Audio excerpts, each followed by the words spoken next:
page-long read. How Trump walked into Putin's web. The inside story of how a former British spy was hired to investigate Russia's influence on Trump and uncovered explosive evidence that Moscow had been cultivating Trump for years.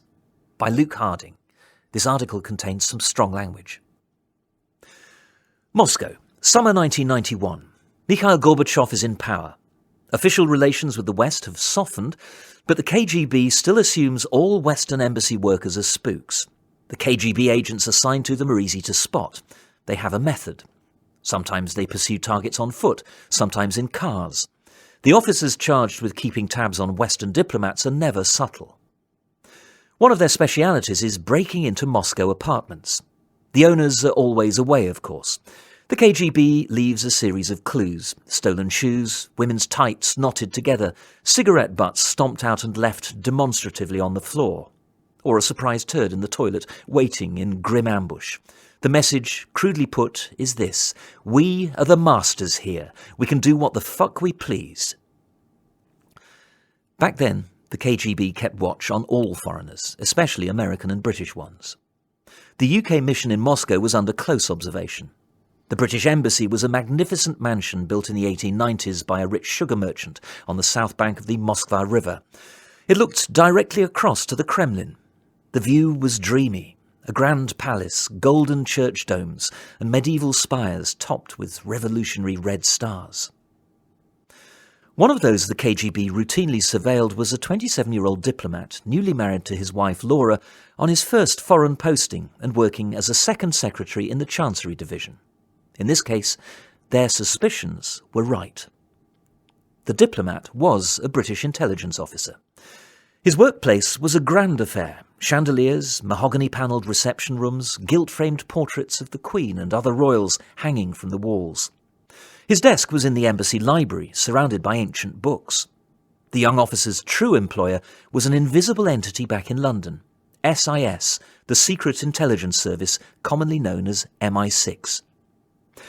His name was Christopher Steele. Years later, he would be commissioned to undertake an astonishing secret investigation. It was an explosive assignment to uncover the Kremlin's innermost secrets with relation to Donald Trump. Steele's findings and the resulting dossier would shake the American intelligence community and cause a political earthquake not seen since the dark days of Richard Nixon and Watergate.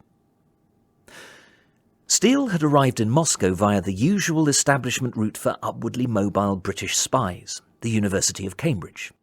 Cambridge had produced some of MI6's most talented Cold War officials. A few of them, it turned out to great embarrassment, had secret second jobs with the KGB. The joke inside MI6 was that only those who had never visited the Soviet Union would wish to defect. Steele had studied social and political sciences at Girton College. His views were centre-left. He and his elder sister were the first members of his family to go to university. Steele's paternal grandfather was a coal miner from Pontypridd in South Wales. His great-uncle died in a pit accident. Steele wrote for the student newspaper Varsity. He became president of the Cambridge Union, a debating society dominated by well-heeled and well-connected young men and women. It's unclear who recruited Steele. Traditionally, certain Cambridge tutors were rumoured to identify promising MI6 candidates. Whatever the route, Steele's timing was good. After 3 years at MI6, he was sent to the Soviet Union in April 1990, soon after the fall of the Berlin Wall and the collapse of the communist bloc across Eastern Europe. It was a tumultuous time. 70 years after the Bolshevik Revolution, the Red Empire was crumbling. The Baltic states had revolted against Soviet power. Their own national authorities were governing in parallel with Moscow. In June 1991, the Russian Soviet Federative Socialist Republic elected a democratic president, Boris Yeltsin. Food shortages were not uncommon. There was still much to enjoy.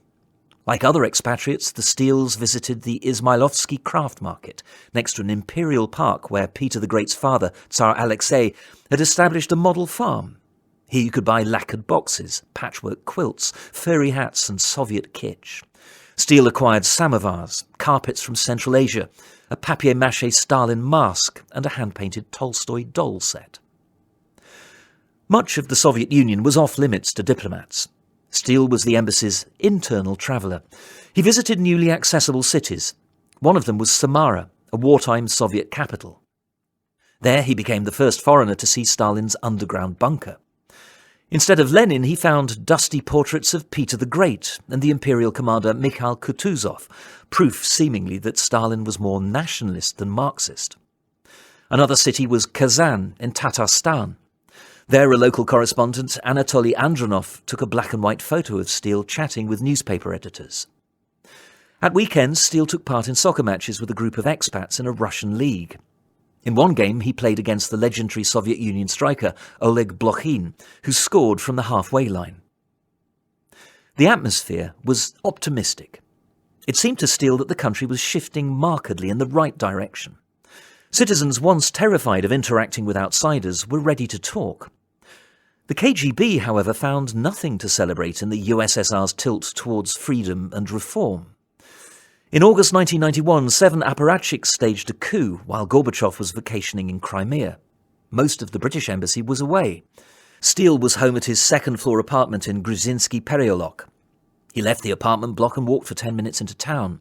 Crowds had gathered outside the White House, the seat of government. Thus far, the army hadn't moved against them.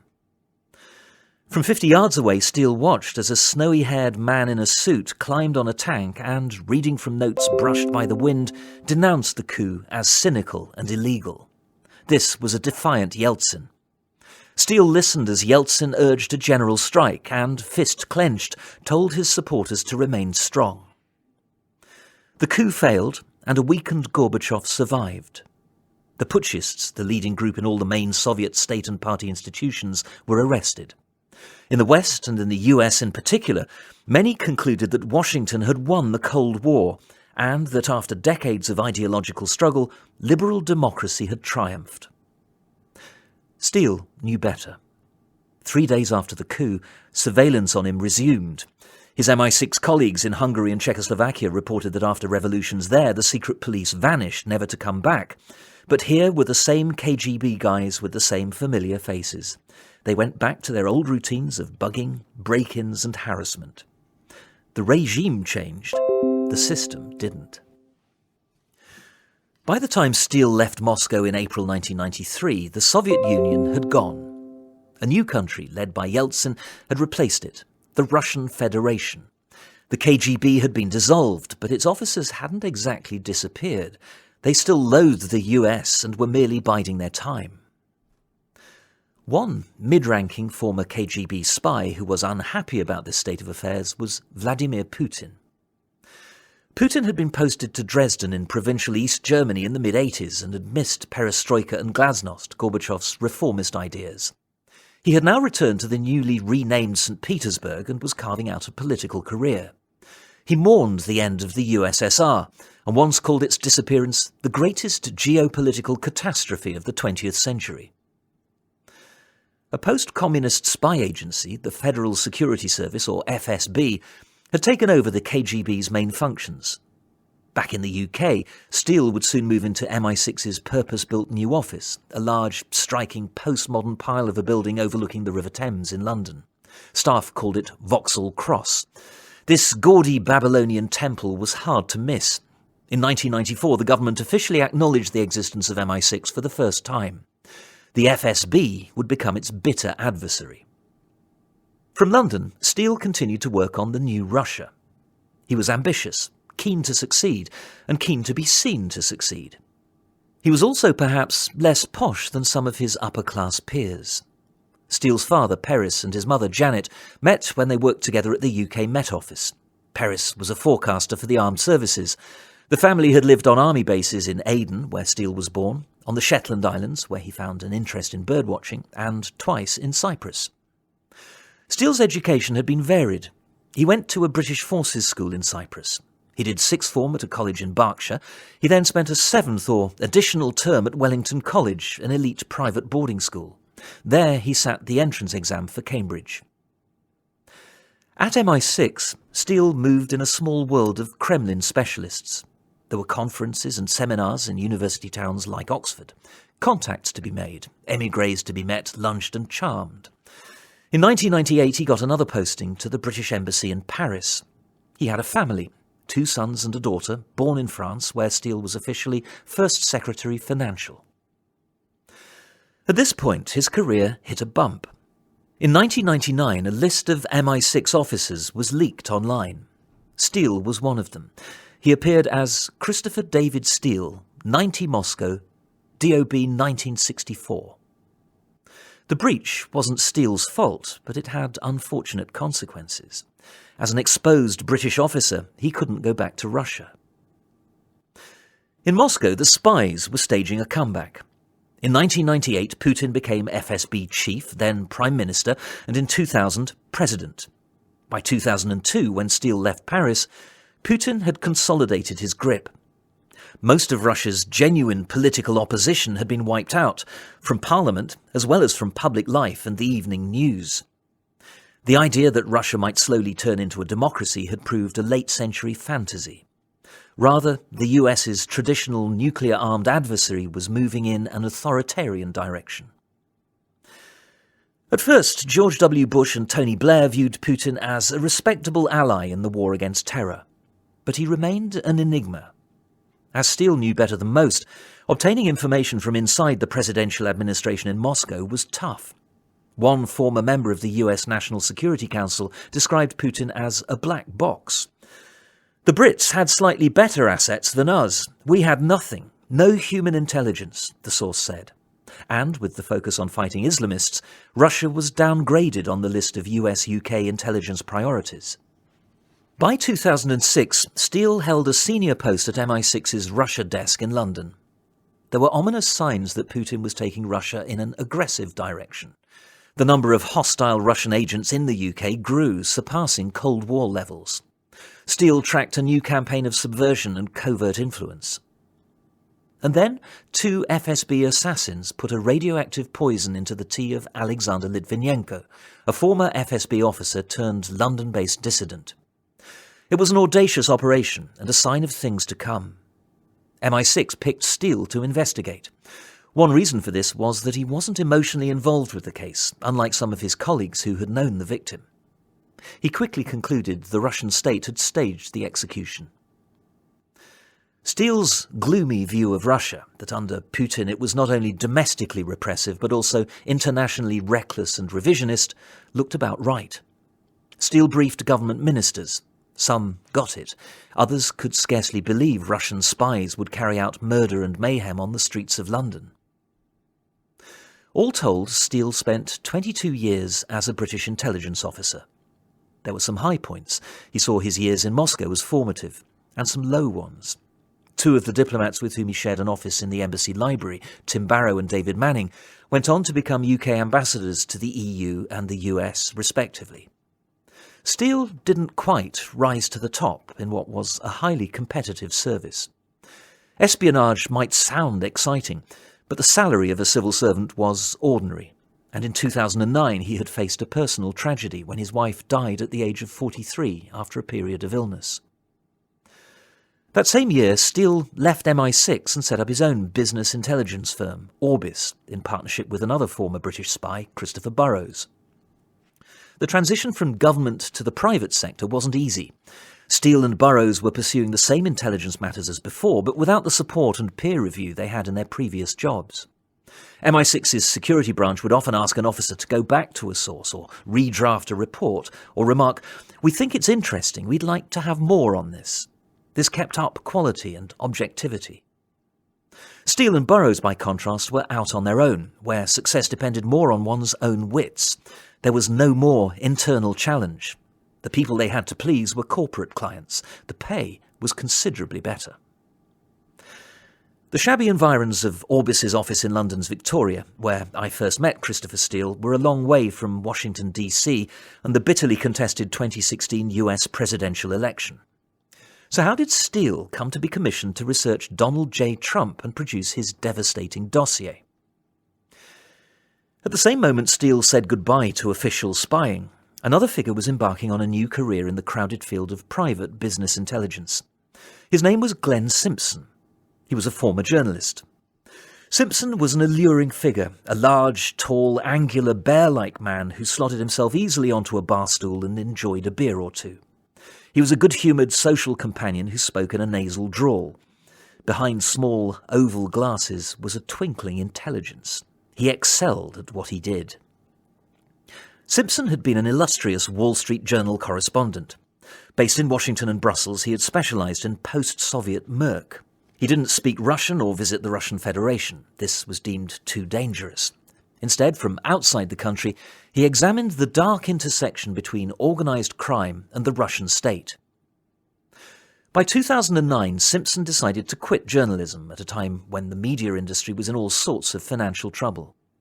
He co-founded his own commercial research and political intelligence firm based in Washington, D.C. Its name was Fusion GPS. Its website gave little away. It didn't even list an address. Simpson then met Steele. They knew some of the same FBI people and shared expertise on Russia. Fusion and Orbis began a professional partnership. The Washington and London-based firms worked for oligarchs, litigating against other oligarchs. This might involve asset tracing, identifying large sums concealed behind layers of offshore companies. Later that year, Steele embarked on a separate, sensitive new assignment that drew on his knowledge of covert Russian techniques and of football. In Moscow, he had played at fullback. The client was the English Football Association, the FA. England was bidding to host the 2018 Soccer World Cup. Its main rival was Russia. There were joint bids too from Spain and Portugal and the Netherlands and Belgium. His brief was to investigate the 8 other bidding nations with a particular focus on Russia. It was rumoured that the FSB had carried out a major influence operation ahead of a vote in Zurich by the Executive Committee of FIFA, soccer's international governing body. Steele discovered that FIFA corruption was global. It was a stunning conspiracy. He took the unusual step of briefing an American contact in Rome, the head of the FBI's Eurasian Serious Crime Division. This lit the fuse, as one friend put it, and led to a probe by US federal prosecutors, and to the arrest in 2015 of 7 FIFA officials, allegedly connected to the $150 million, £140 million in kickbacks, paid on TV deals stretching from Latin America to the Caribbean. The US indicted 14 individuals. The episode burnished Steele's reputation inside the US intelligence community and the FBI. Here was a pro, a well-connected Brit who understood Russian espionage and its subterranean tricks. Steele was regarded as credible. Between 2014 and 2016, Steele authored more than 100 reports on Russia and Ukraine. These were written for a private client, but shared widely within the US State Department and sent up to Secretary of State John Kerry and Assistant Secretary of State Victoria Nuland, who was in charge of the US response to Putin's annexation of Crimea and covert invasion of eastern Ukraine. Many of Steele's secret sources were the same people who would later supply information on Trump. One former State Department envoy during the Obama administration said he read dozens of Steele's reports. On Russia, the envoy said, Steele was as good as the CIA or anyone. Steele's professional reputation inside US agencies would prove important the next time he discovered alarming material. Trump's political rise in the autumn of 2015 and the early months of 2016 was swift and irresistible. The candidate was a human wrecking ball who flattened everything in his path, including the Republican Party's aghast, frozen-to-the-spot establishment. Marco Rubio, Jeb Bush, Ted Cruz, all were batted aside, taunted, crushed. Scandals that would have killed off a normal presidential candidate made Trump stronger. The media loved it. Increasingly, so did the voters. Might anything stop him? In mid-2015, the Republican frontrunner had been Jeb Bush, son of one US president and brother of another. But as the campaign got underway, Bush struggled. Trump dubbed the former Florida governor low energy. During the primaries, a website funded by one of Trump's wealthy Republican critics, Paul Singer, commissioned Fusion to investigate Trump. After Trump became the presumptive nominee in May 2016, Singer's involvement ended and senior Democrats seeking to elect Hillary Clinton took over the Trump contract. The new client was the Democratic National Committee. A lawyer working for Clinton's campaign, Mark E. Elias, retained Fusion and received its reports. The world of private investigation was a morally ambiguous one, a sort of open market in dirt. Information on Trump was of no further use to Republicans, but it could be of value to Democrats, Trump's next set of opponents. Before this, in early spring 2016, Simpson approached Steele, his friend and colleague. Steele began to scrutinise Paul Manafort, who would soon become Trump's new campaign manager. From April, Steele investigated Trump on behalf of the DNC, Fusion's anonymous client. All Steele knew at first was that the client was a law firm. He had no idea what he would find. He later told David Korn, Washington editor of the magazine Mother Jones, "It started off as a fairly general inquiry. Trump's organisation owned luxury hotels around the world. Trump had, as far back as 1987, sought to do real estate deals in Moscow. One obvious question for him," Steele said, was, "Are there business ties to Russia?" Over time, Steele had built up a network of sources. He was protective of them. Who they were, he would never say. It could be someone well known, a foreign government official or diplomat with access to secret material. Or it could be someone obscure, a lowly chambermaid cleaning the penthouse suite and emptying the bins in a five-star hotel. Normally, an intelligence officer would debrief sources directly, but since Steele could no longer visit Russia, this had to be done by others, or in third countries. There were intermediaries, subsources, operators, a sensitive chain. Only one of Steele's sources on Trump knew of Steele. Steele put out his Trump-Russia query and waited for answers. His sources started reporting back. The information was astonishing, hair-raising. As he told friends, "For anyone who reads it, this is a life-changing experience." Steele had stumbled upon a well-advanced conspiracy that went beyond anything he had discovered with Litvinenko or FIFA. It was the boldest plot yet. It involved the Kremlin and Trump. Their relationship, Steele's sources claimed, went back a long way. For at least the past 5 years, Russian intelligence had been secretly cultivating Trump. This operation had succeeded beyond Moscow's wildest expectations. Not only had Trump upended political debate in the US, reigning chaos wherever he went and winning the nomination, but it was just possible that he might become the next president. This opened all sorts of intriguing options for Putin. In June 2016, Steele typed up his first memo. He sent it to Fusion. It arrived via enciphered mail. The headline read, "US Presidential Election. Republican candidate Donald Trump's activities in Russia and compromising relationship with the Kremlin." Its text began, "Russian regime has been cultivating, supporting and assisting Trump for at least 5 years. Aim, endorsed by Putin, has been to encourage splits and divisions in the Western alliance. So far, Trump has declined various sweetener real estate business deals offered him in Russia to further the Kremlin's cultivation of him. However, he and his inner circle have accepted a regular flow of intelligence from the Kremlin, including on his democratic and other political rivals. Former top Russian intelligence officer claims FSB has compromised Trump through his activities in Moscow sufficiently to be able to blackmail him. According to several knowledgeable sources, his conduct in Moscow has included perverted sexual acts which have been arranged/monitored by the FSB. A dossier of compromising material on Hillary Clinton has been collated by the Russian intelligence services over many years and mainly comprises bugged conversations she had on various visits to Russia and intercepted phone calls rather than any embarrassing conduct. The dossier is controlled by Kremlin spokesman Peskov directly on Putin's orders. However, it has not yet been distributed abroad, including to Trump. Russian intentions for its deployment still unclear. The memo was sensational.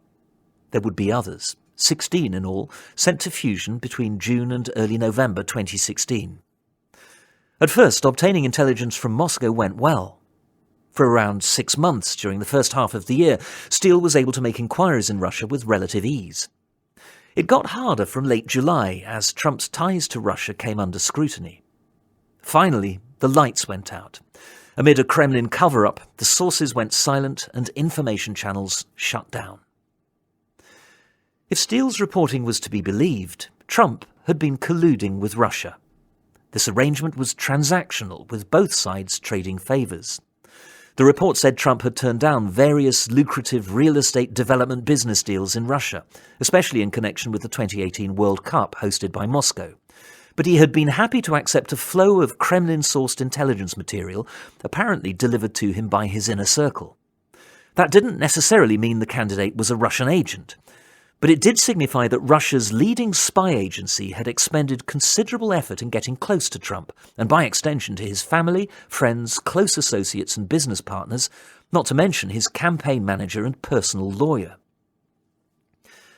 On the eve of the most consequential US election for generations, one of the two candidates was compromised, Steele's sources claimed.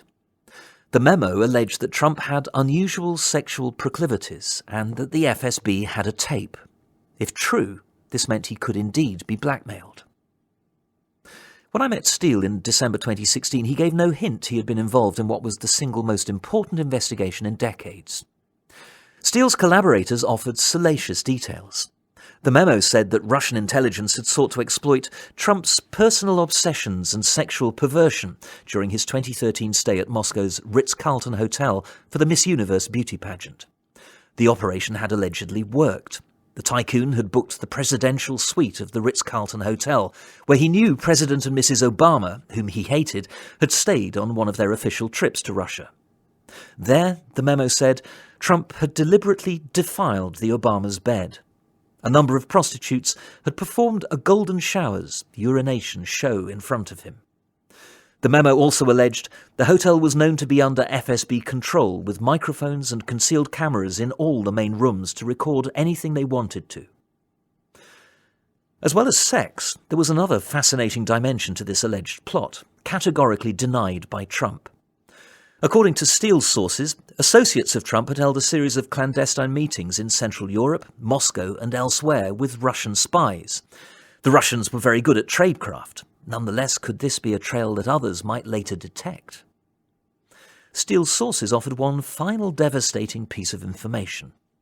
They alleged that Trump's team had coordinated with Russia on the hacking operation against Clinton, and that the Americans had secretly co-paid for it. Steele wrote up his findings in MI6 house style. The memos read like CX reports, classified MI6 intelligence documents. They were marked confidential/sensitive source. The names of prominent individuals were in caps: Trump, Putin, Clinton. The reports began with a summary. They offered supporting detail. Sources were anonymous. They were introduced in generic terms: a senior Russian foreign ministry figure, or a former top-level Russian intelligence officer still active inside the Kremlin. They were given letters starting with A and proceeding down the alphabet. How certain was Steele that his sources had got it right and that he wasn't being fed disinformation? The matter was so serious, so important, so explosive, so far-reaching, that this was an essential question. As spies and former spies knew, the world of intelligence was non-binary. There were degrees of veracity. A typical CX report would include phrases such as, "to a high degree of probability." Intelligence could be flawed because humans were inherently unreliable. They forgot things. They got things wrong. One of Steele's former Vauxhall Cross colleagues likened intelligence work to delicate shading. This twilight world wasn't black and white. It was a muted palette of greys, off-whites and sepia tones, he told me. He said you could shade in one direction, more optimistically, or in another direction, less optimistically. Steele was generally in the first category. Steele was adamant that his reporting was credible. One associate described him as sober, cautious, highly regarded, professional and conservative. He's not the sort of person who will pass on gossip. If he puts something in a report, he believes there is sufficient credibility in it, the associate said. The idea that Steele's work was fake, or a cowboy operation, or born of political malice was completely wrong, he added. The dossier, Steele told friends, was a thoroughly professional job based on sources who had proven themselves in other areas. Evaluating sources depended on a critical box of tools. What was a source's reporting record? Was he or she credible? What was the motivation? Steele recognized that no piece of intelligence was 100% right. According to friends, he assessed that his work on the Trump dossier was 70 to 90% accurate. Over 8 years, Orbis had produced scores of reports on Russia for private clients. A lot of this content was verified or proven up. As Steele told friends, "I've been dealing with this country for 30 years. Why would I invent this stuff?" In late 2015, the British eavesdropping agency GCHQ was carrying out standard collection against Moscow targets. These were known Kremlin operatives already on the grid. Nothing unusual here, except that the Russians were talking to people associated with Trump. The precise nature of these exchanges has not been made public, but according to sources in the US and the UK, they formed a suspicious pattern. They continued through the first half of 2016. The intelligence was handed to the US as part of a routine sharing of information. The FBI and the CIA were slow to appreciate the extensive nature of these contacts between Trump's team and Moscow. This was in part due to institutional squeamishness. The law prohibits US agencies from examining the private communications of US citizens without a warrant. But the electronic intelligence suggested Steele was right. According to one account, the US agencies looked as if they were asleep. "Wake up, there's something not right here." The BND, German intelligence, the Dutch, the French and SIS were all saying this, one Washington-based source told me. That summer, GCHQ's then head, Robert Hannigan, flew to the US to personally brief CIA Chief John Brennan. The matter was deemed so important that it was handled at director level, face-to-face between the two agency chiefs. James Clapper, Director of National Intelligence, later confirmed the sensitive stream of intelligence from Europe. After a slow start, Brennan used the GCHQ information and other tip-offs to launch a major interagency investigation. Meanwhile, the FBI was receiving disturbing warnings from Steele. At this point, Steele's fusion material was unpublished. Whatever the outcome of the election, it raised grave questions about Russian interference and the US democratic process. There was, Steele felt, overwhelming public interest in passing his findings to US investigators. The US's multiple intelligence agencies had the resources to prove or disprove his discoveries. He realized that these allegations were, as he put it to a friend, a radioactive hot potato. He anticipated a hesitant response, at least at first. In June, Steele flew to Rome to brief the FBI contact with whom he had cooperated over FIFA. His information started to reach the bureau in Washington. It had certainly arrived by the time of the Democratic National Convention in late July, when WikiLeaks first began releasing hacked Democratic emails. It was at this moment that FBI Director James Comey opened a formal investigation into Trump Russia. In September, Steele went back to Rome. There he met with an FBI team. Their response was one of shock and horror, Steele said. The Bureau asked him to explain how he had compiled his reports and to give background on his sources. It asked him to send future copies. Steele had hoped for a thorough and decisive FBI investigation. Instead, it moved cautiously. The agency told him that it couldn't intervene or go public with material involving a presidential candidate. Then it went silent. Steele's frustrations grew.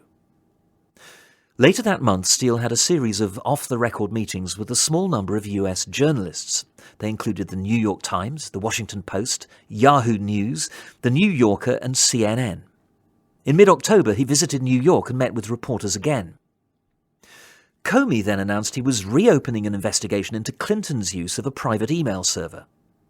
At this point, Steele's relationship with the FBI broke down. The excuse given by the Bureau for saying nothing about Trump looked bogus. In late October, Steele spoke to the Mother Jones editor David Korn via Skype.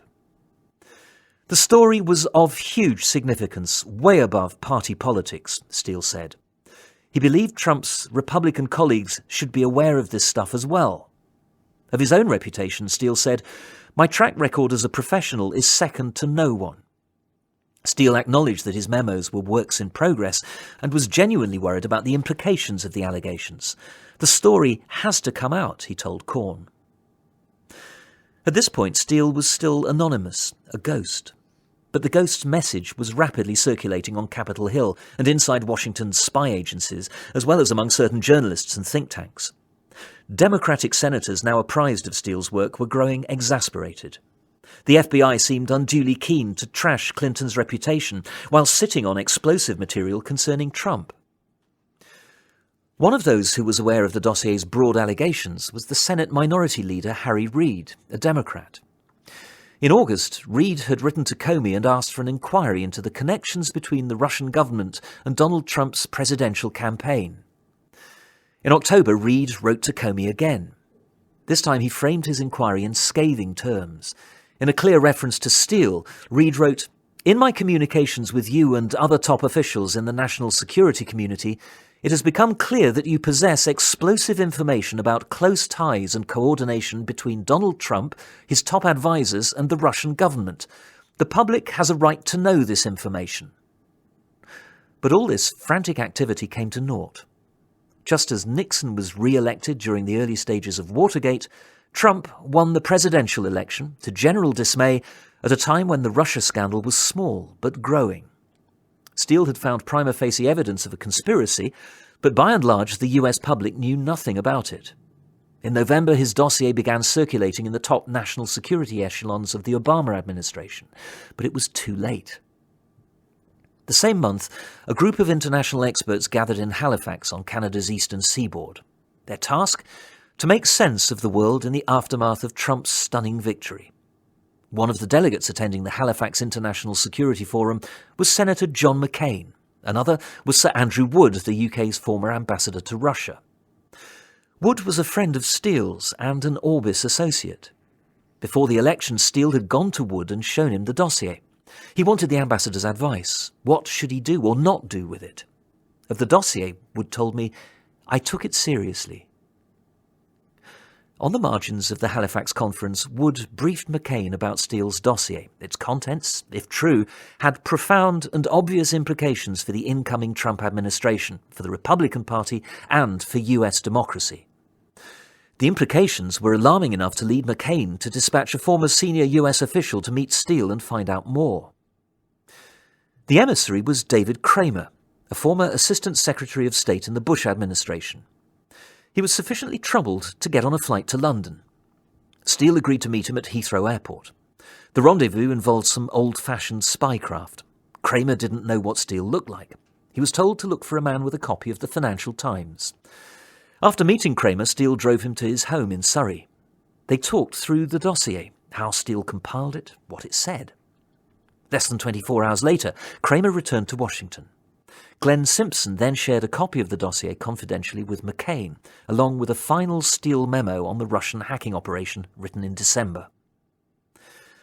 McCain believed it was impossible to verify Steele's claims without a proper investigation. He made a call and arranged a meeting with Comey.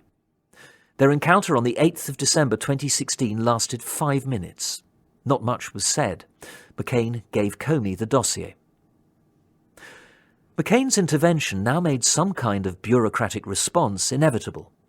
This was no longer just an FBI affair. It required coordination across the top levels of US intelligence. A highly classified 2-page summary of Steele's dossier was compiled. It was attached to a longer, restricted briefing note on Russian cyber interference in the 2016 election. The US's most senior intelligence chiefs mulled what to do. Their next task was an unenviable one. As former CIA Director Michael Hayden put it to me, the situation was off the map in terms of what intelligence is asked to do. I didn't envy them. Of the dossier, Hayden said, "My gestalt idea when I saw it was that this looks like our stuff." The dossier was on its way to the desk of the man who was still, for now, the world's most powerful person, President Barack Obama. It was also going to his successor, the next guy in the Oval Office. He wasn't going to like it much. For more Guardian long reads in text and a selection in audio, go to theguardian.com/long read or find us on SoundCloud at SoundCloud/The Guardian Long Read. For more great podcasts from The Guardian, just go to theguardian.com.